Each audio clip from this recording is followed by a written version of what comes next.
الحسنى يا خالقنا غفرانا نسألك وأنت الأسمى نأمل عفوك سبحان. أعوذ بالله من الشيطان الرجيم. بسم الله الرحمن الرحيم. الحمد لله رب العالمين وصلى الله على سيدنا محمد وآله الطيبين الطاهرين. اللهم صل على محمد وآل محمد سيما بقية الله في الأرضين واللعن على أعدائهم أجمعين. توحید کے اقسام اور توحید کے مراتب کے بارے میں گفتگو ہو رہی تھی، اور توحید کے مراتب اور اقسام میں سے ایک قانون گزاری میں توحید. انسان مومن کے لیے چاہیے کہ قانون گزاری میں بھی وحدت کے قائل ہو جائے. اس کا یہ عقیدہ ہونا چاہیے کہ زندگی گزارنے کے لیے قانون وضع کرنا، قانون بنانا صرف اور صرف خداوند متعال کی ذات کا کام ہے. انسان کے لیے قانون بنانے کا حق نہیں رکھتا. صرف خداوند متعال کی ذات ہے جو انسان کے لیے قانون بنائے. اور عرض ہوا کہ توحید کے مراتب اور اقسام میں سے قانون گزاری میں توحید ہے. شریعت، آئین، دستور، قانون گزاری کا حق بھی جس طرح خالقیت کا حق صرف خدا کو ہے، جس طرح ربوبیت کا حق صرف خدا کو ہے، اسی طرح قانون گزاری کا حق بھی صرف خداوند متعال کو ہے. اسی لیے قرآن مجید میں ہر اس حکم کو جو قانون الہی اور حکم الہی کے دائرے سے خارج ہو، ہر وہ حکم جو قانون الہی، قانون آسمانی اور اللہ تعالیٰ کے حکم کے دائرے سے خارج ہو، اسے کفر، فسق اور ظلم کا سبب قرار دیتا ہے. چنانچہ قرآن مجید میں ارشاد ہو رہا ہے، متعدد آیات میں 3 آیتیں جو ہیں، تقریباً 3-4 آیات میں وَمَن لَّمْ يَحْكُمْ بِمَا أَنزَلَ اللَّهُ فَأُولَٰئِكَ هُمُ الظَّالِمُونَ. اور جو بھی خدا کے نازل کردہ حکم اور قانون کے خلاف فیصلہ کرے گا، وَمَن لَّمْ يَحْكُمْ بِمَا أَنزَلَ اللَّهُ فَأُولَٰئِكَ هُمُ الظَّالِمُونَ. وہ ظالمون شمار ہوگا. اور سورہ مائدہ کی 45ویں آیت ہے، اور اسی طرح سورہ مائدہ کی 44ویں آیت میں فرماتے ہیں وَمَن لَّمْ يَحْكُمْ بِمَا أَنزَلَ اللَّهُ فَأُولَٰئِكَ هُمُ الْكَافِرُونَ. جو بھی خدا کے حکم کے مطابق فیصلہ نہیں کرے گا تو وہ کافرون شمار ہوگا. اور 47ویں آیت میں ارشاد ہو رہا ہے وَمَن لَّمْ يَحْكُمْ بِمَا أَنزَلَ اللَّهُ فَأُولَٰئِكَ هُمُ الْفَاسِقُونَ. وہ فاسقین میں شمار ہوگا. مذکورہ آیات میں خلاف تنزیل یعنی قانون الہی کے خلاف، یعنی کتاب آسمانی کے خلاف تنزیل فیصلہ کرنے والوں کو کافر، فاسق اور جاہل بتایا ہے، اور جاہل سے تعبیر کیا گیا ہے. اور اس مقام پر فَأُولَٰئِكَ هُمُ الظَّالِمُونَ، فَأُولَٰئِكَ هُمُ الْكَافِرُونَ، فَأُولَٰئِكَ هُمُ الْفَاسِقُونَ، ان تینوں الفاظ کا ایک ساتھ استعمال کرنا اس بات کی علامت ہے کہ مسئلہ انتہائی سنگین ہے. حکم لگانا، قانون بنانا کوئی آسان کام نہیں ہے. تنزیل کے خلاف، کتاب آسمانی کے خلاف، خدا کے بنائے ہوئے قانون کے خلاف اگر کوئی فیصلہ صادر کرے، کوئی حکم لگائے، تو وہ ظالم ہیں، وہ کافر ہیں، وہ فاسق ہیں۔ اس سے پتہ چلتا ہے مسئلہ بہت سنگین ہے، بہت سنگین مسئلہ ہے۔ اور قانون گزاری میں توحید کا عقیدہ رکھنے والا انسان ان آیات کی روشنی میں اور قانون الہی اور تنزیل کے خلاف فیصلہ کرنے والا آدمی ان تینوں لفظ کا حقدار اور سزاوار ہے۔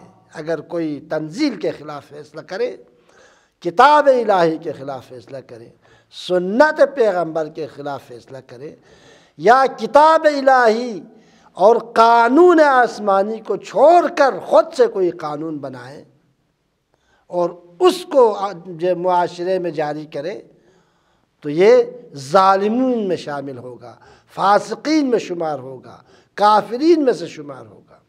مختصر یہ کہ قانون گزاری میں توحید کا عقیدہ بھی توحید کے مراتب میں سے ایک ہے، اور قانون گزاری کا حق صرف اور صرف خدا کی ذات کو ہے، اور انبیاء الہی اور خصوصاً پیغمبر اکرم اور ان کے جانشینوں کا فریضہ یہ ہے کہ امت کے ہر مسئلے میں،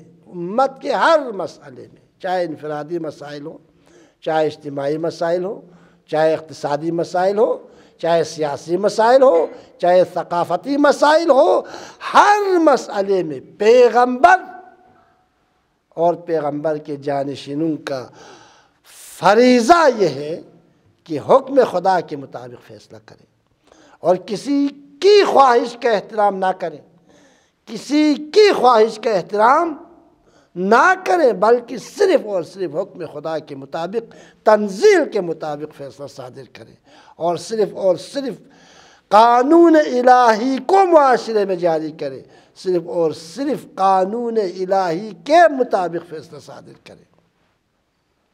کیونکہ کسی کی خواہش کا احترام کرنا اور حکم خدا کے خلاف فیصلہ، جیسا کہ عرض ہوا، ان آیات کی روشنی میں صراحت کے ساتھ آیات میں بیان ہوئی ہے کہ حکم خدا کے خلاف فیصلہ اور خواہش کے مطابق فیصلہ کفر، فسق، ظلم اور جاہلیت کا سبب بنتا ہے۔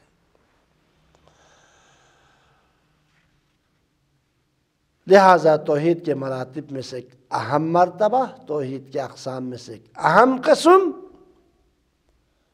اطاعت، قانون گزاری میں توحید ہے، اور توحید کے مراتب میں سے ایک اور مرتبہ جس کو علماء نے اپنی کتابوں میں بیان کیا ہے، اطاعت میں توحید ہے۔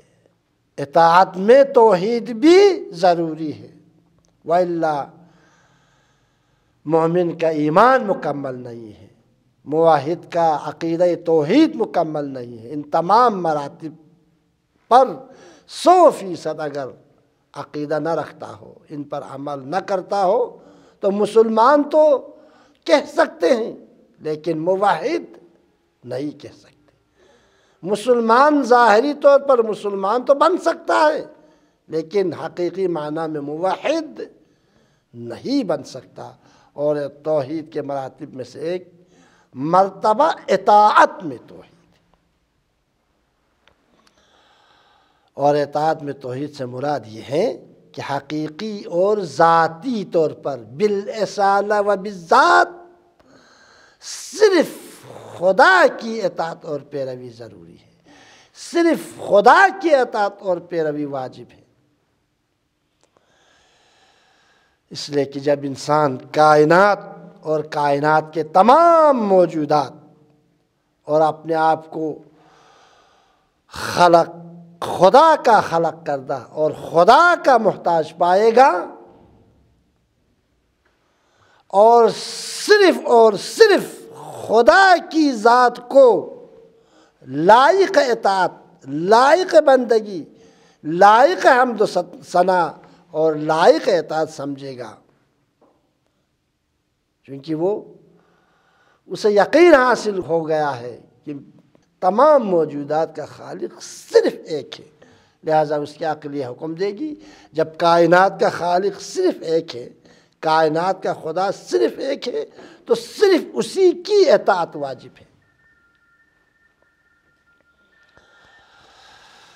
احکام خداوندی کے سامنے بغیر کسی شرط اور قید کے تسلیم ہو جانا اور ہر اس حکم کو ٹھکرا دینا جو خدا کی معصیت کے لیے ہو، اطاعت میں توحید کا نتیجہ اور ثمرہ ہے۔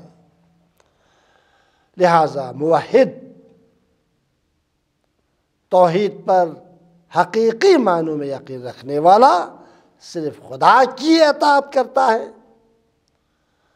اگر بعض دوسرے افراد کی اگر اطاعت کرتے ہیں، مثال کے طور پر انبیاء کی اگر انسان اطاعت کرتے ہیں، پیغمبر خاتم کی اگر انسان اطاعت کرتے ہیں، خاتم الانبیاء کی اگر ہم اطاعت کرتے ہیں، ان کے جانشینوں کے اگر ہم اطاعت کرتے ہیں، ماں باپ کے اگر ہم اطاعت کرتے ہیں، استاد کے اگر ہم اطاعت کرتے ہیں، فقیہ کے ہم اگر پیروی کرتے ہیں اور ان کا اگر اطاعت لازم ہے تو خود پروردگار کے حکم کی وجہ سے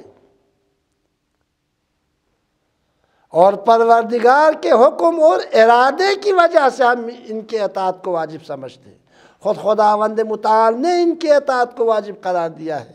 حقیقت میں یہ خود بھی حقیقت میں خدا کی اطاعت ہے، پیغمبر کی اطاعت حقیقت میں خدا کی اطاعت ہے، ماں باپ کی اطاعت حقیقت میں خدا کی اطاعت ہے، استاد کی اطاعت حقیقت میں خدا کی اطاعت ہے، فقیہ کی اطاعت حقیقت میں خدا کی اطاعت ہے، امام معصوم کی پیروی اور اطاعت حقیقت میں خدا کی اطاعت ہے، اس لیے کہ خود خدا نے حکم دیا ہے اطیعوا اللہ واطیعوا الرسول واولی الامر منکم، اللہ کی اطاعت کرو، بالذات صرف اللہ کی اطاعت واجب ہے، پھر رسول کی اطاعت کرو چونکہ خدا نے حکم دیا ہے، وَأُولِي الْأَمْرِ مِنْكُمْ اور صاحبان امر کی اطاعت کرو، یعنی پیغمبر کے حقیقی جانشینوں کی اطاعت کرو، امام معصوم کی اطاعت کرو۔ انشاءاللہ اگلی بحثوں میں اس حوالے سے مزید گفتگو ہوگی۔ لہٰذا اطاعت میں توحید کا مقصد یہ ہے اولاً و بالذات صرف اور صرف خدا کی اطاعت واجب ہے، اور انسان کو اس بات پر یقین حاصل کرنا چاہیے کہ اطاعت صرف خدا کی اطاعت واجب اور لازم ہے اور ضروری ہے، خدا کے علاوہ کسی کے اطاعت اولاً و بالذات انسان پر واجب نہیں ہے۔ اگر پیغمبر اکرم، امام معصوم، ماں باپ کی اطاعت، فقیہ کی اطاعت اگر ہم کرتے ہیں تو خدا کے حکم سے ہے، قرآن کے حکم کی وجہ سے، اور حقیقت میں یہ خدا ہی کی اطاعت ہے، اس لیے کہ ان کی اطاعت کا حکم خود خداوند متعال نے دیا ہے۔ انشاءاللہ اس حوالے سے آنے والے دروس میں اور سبق میں انشاءاللہ اس حوالے سے گفتگو ہوگی۔ لہٰذا توحید کے مراتب میں سے اور توحید کی قسموں میں سے ایک اہم قسم اطاعت میں توحید ہے، اور توحید کی قسموں اور مراتب میں سے ایک اہم ترین اور حساس ترین قسم توحید عبادی اور عبادت میں توحید ہے۔ قرآن مجید نے بھی تمام چیزوں سے زیادہ، تمام احکام سے زیادہ، توحید کے تمام مراتب سے زیادہ، توحید بالذات اور توحید صفاتی اور توحید ذاتی سے ہٹ کر توحید کے دوسرے تمام مراتب سے زیادہ عبادت میں توحید پر زور دیا ہے۔ توحید صفاتی، توحید ذاتی، توحید بذات، توحید ذات میں توحید اور خدا کے صفات میں توحید پر عقیدہ رکھنے کے بعد جو سب سے زیادہ قرآن مجید میں جس توحید پر زور دیا گیا ہے وہ عبادت میں توحید پر قرآن مجید میں بہت زور دیا ہے، اور تمام جن و انس کو، نہ صرف انسان کو، تمام جن و انس کو یہ حکم دیا گیا ہے کہ صرف اور صرف خدا کی عبادت کی جائے، صرف اور صرف خدا کی بندگی کی جائے، صرف اور صرف خدا کی عبادت کی جائے۔ اور عبادت اور بندگی اور پرستش قرآن کی متعدد آیات میں تاکید ہوئی ہے۔ عبودیت و بندگی، عبادت، پرستش صرف اور صرف خدا سے مخصوص ہے، اور ذات پروردگار کے سوا کوئی بھی موجود عبادت اور پرستش کے لائق نہیں ہے۔ اسے عبادت میں توحید کہا جاتا ہے۔ یہ توحید عبادی کے معنی کے حوالے سے، لیکن توحید عبادی میں اور عبادت میں توحید کے بارے میں سب سے اہم بات جو ہے خود عبادت کے معنی کی شناخت ہے۔ عبادت سے کیا مراد ہے؟ عبادت کا معنی کیا ہے؟ عبادت کا مقصد کیا ہے؟ عبادت یعنی چی؟ عبادت کے معنی کیا ہے؟ عبادت کے معنی کو سمجھنے کی ضرورت ہے۔ عبادت کے معنی کو صحیح طریقے سے سمجھے بغیر عبودیت میں توحید کے مرتبے پر انسان فائز ہو ہی نہیں سکتا۔ توحید عبادی میں سب سے اہم نقطہ اور سب سے اہم بات اور سب سے اہم مسئلہ یہ ہے کہ عبادت کے معنی کی شناخت پیدا کریں۔ عبادت یعنی چی؟ عبادت کا معنی کیا ہے؟ کیونکہ جیسا کہ بیان ہوا سب مسلمان اس بات پر اتفاق رکھتے ہیں، ہر کلمہ پڑھنے والے اس بات پر اتفاق رکھتے ہیں کہ عبادت صرف اور صرف خدا سے مخصوص ہے، کوئی اختلاف نہیں اس میں۔ سب کہتے ہیں عبادت صرف اور صرف خدا سے مخصوص ہے، پرستش صرف اور صرف خدا سے مخصوص ہے، بندگی صرف اور صرف خدا سے مخصوص ہے، اور اس کے علاوہ کسی کی پرستش نہ کریں، یہ سب کا متفق علیہ فیصلہ ہے۔ کسی اور کے سامنے سر تسلیم خم نہ کریں، یہ تمام مسلمانوں کا مجموعی فیصلہ ہے، اور عقل و نقل بھی کا حکم بھی یہی ہے، عقل کا بھی یہی حکم ہے اور نقل کا بھی حکم یہی ہے۔ کیوں؟ اس لیے کہ جب یہ بات مسلم ہو گئی کہ خدا واجب الوجود ہے، خدا کمال مطلق ہے، اس کائنات کی ہر شے ہو اور ہر امر میں، خواہ وہ تخلیق کے لحاظ سے ہو یا اس کائنات کے چلانے، تدبیر اور کنٹرول کے اعتبار سے ہو، کوئی بھی خدا کا شریک نہیں ہے۔ یہ ہم پہلے بیان کر چکے ہیں، تمام مسلمانوں کا عقیدہ یہی ہے۔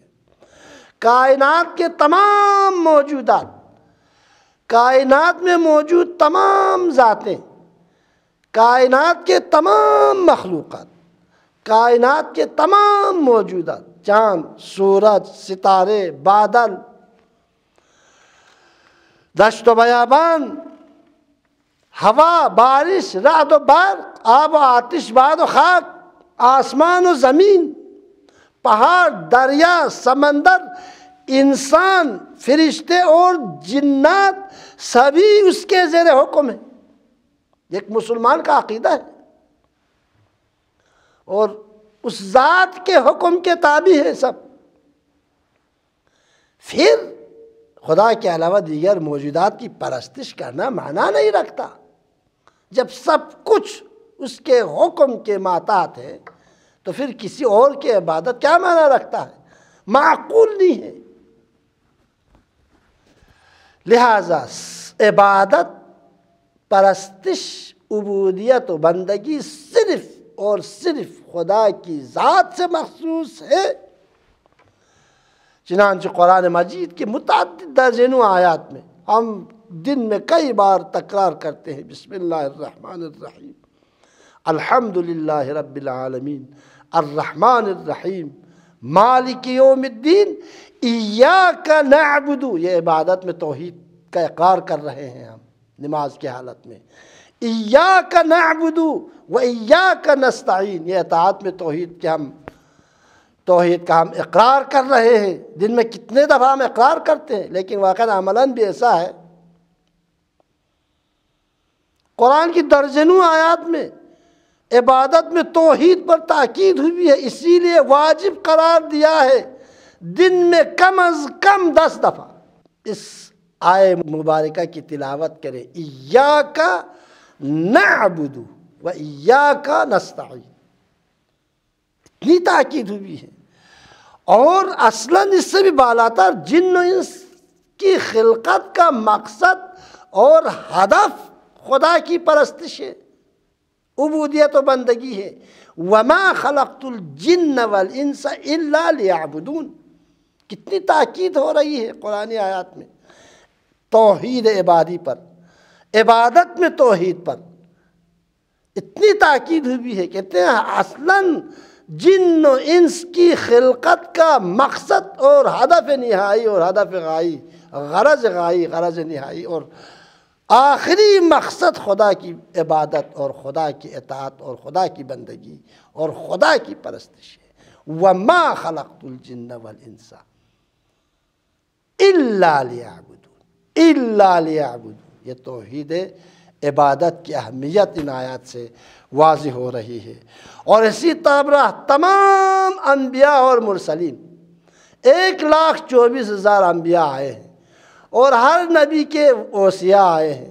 اولو العزم انبیاء کے 12 وسیع اور جانشین خداوند متعال نے انتخاب کیا ہے۔ انشاءاللہ امامت کی بات میں اس کی تفصیل سے بات ہوگی۔ ہر نبی اولو العزم کے صاحب آئین و شریعت نبی کے 12 جانشین خداوند متعال نے بھیجے ہیں، وہ بھی معصوم جانشین۔ تمام انبیاء و مرسلین اور ان کے تمام اوصیاء کی تبلیغ کا عنوان، اور تمام انبیاء اور مرسلین اور ان کے جانشینوں کی دعوتوں کا بنیادی عنصر عبادت میں توحید اور توحید در عبادت تھا۔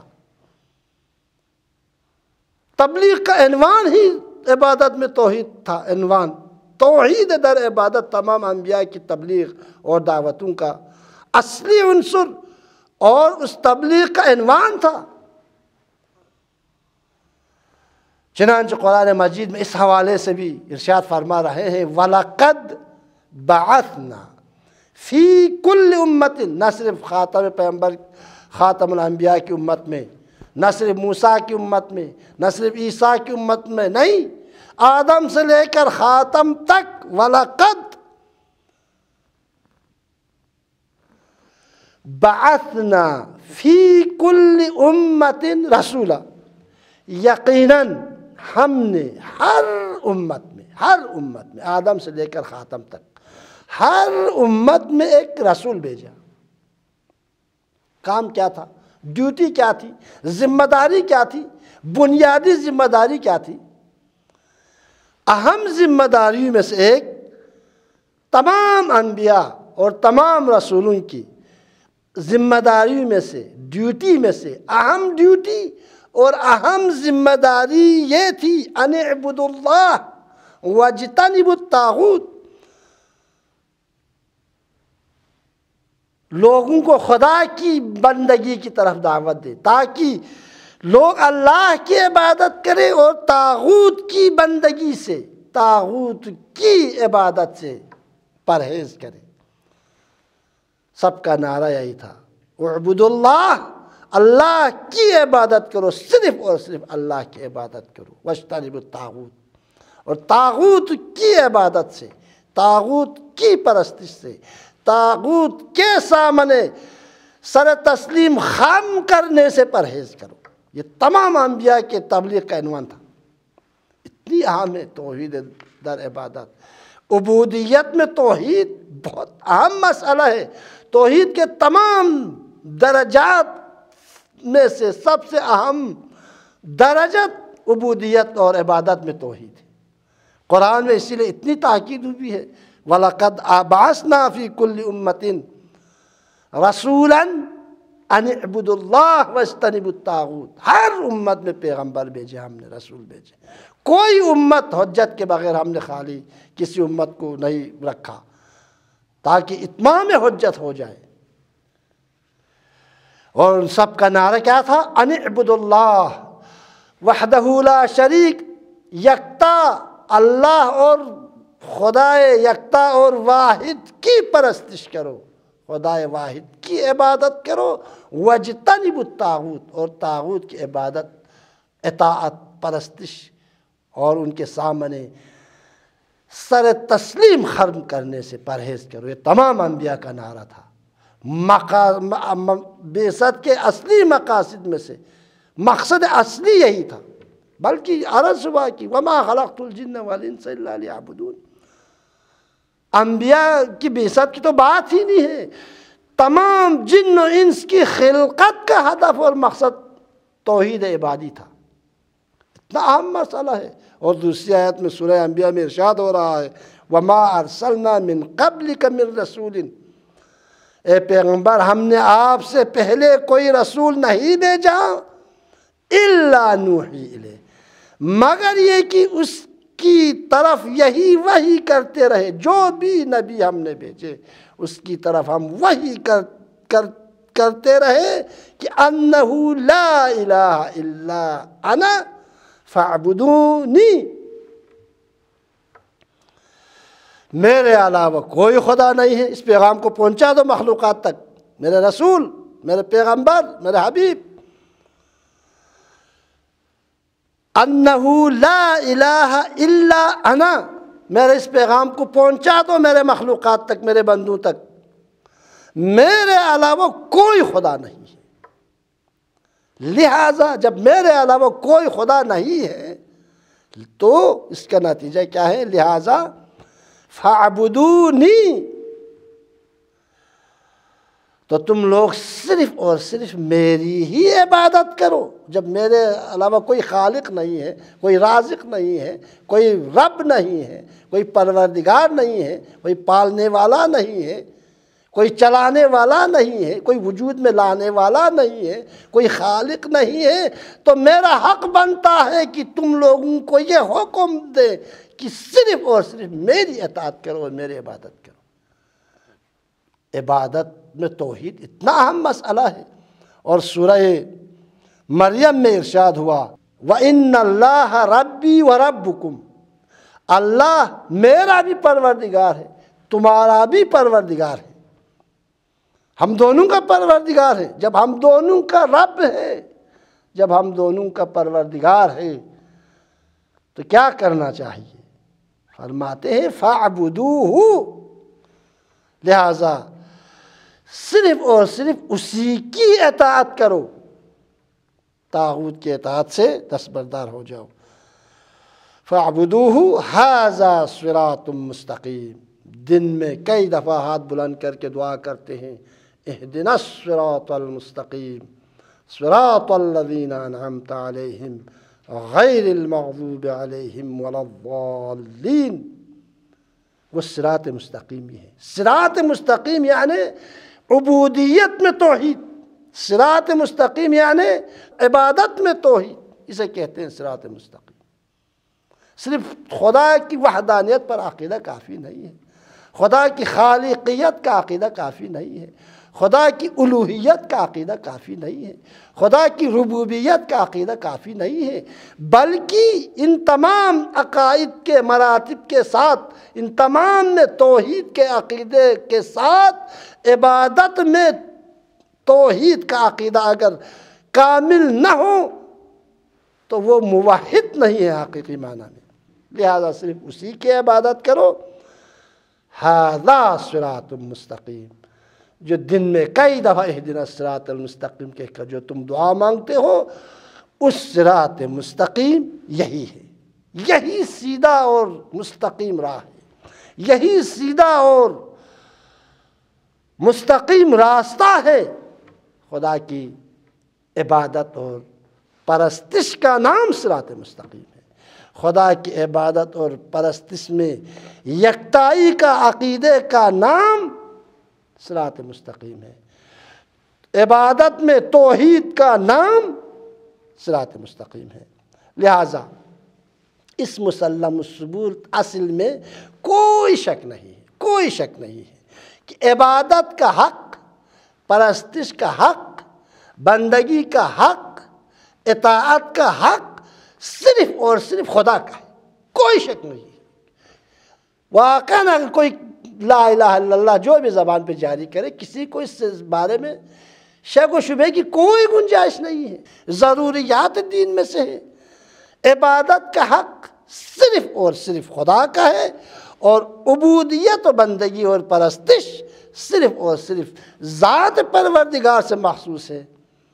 اسی بنا پر غیر خدا کی عبادت اور غیر خدا کے لیے سجدہ کرنا شرعاً اور عقلاً جائز نہیں ہے، شرعاً اور عقلاً حرام ہے، شرعاً اور عقلاً بدعت ہے، شرعاً اور عقلاً شرک ہے، اور شرعاً اور عقلاً جائز نہیں ہے غیر خدا کی پرستش کرنا اور غیر خدا کی عبادت کرنا۔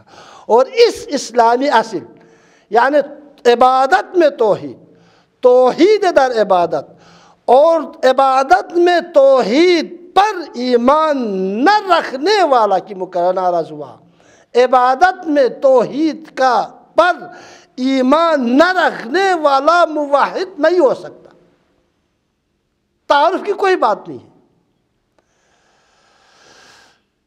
اور جیسا کیا رہا ہوا، یہ وہ اصل ہے جو تمام انبیاء کی تبلیغ کا کلی عنوان اور ان کی دعوتوں کا بنیادی عنصر تھا۔ لہٰذا اس اصل کے مسلم الثبوت ہونے میں کسی مسلمان کو کوئی شک نہیں ہے، لیکن اختلاف کس چیز میں ہے؟ اختلاف اس میں ہے، لیکن اختلاف اس بات میں ہے کہ عبادت اور غیر عبادت کی شناخت اور پہچان کا معیار کیا ہے؟ شرک اور بندگی کا معیار کیا ہے؟ عبودیت اور بندگی کا معیار کیا ہے؟ عبادت اور غیر عبادت کی شناخت کا معیار کیا ہے؟ اختلاف اس میں ہے۔ انشاءاللہ اگلے درس میں اس سلسلے میں تفصیل کے ساتھ گفتگو ہوگی۔ والسلام علیکم ورحمۃ اللہ وبرکاتہ۔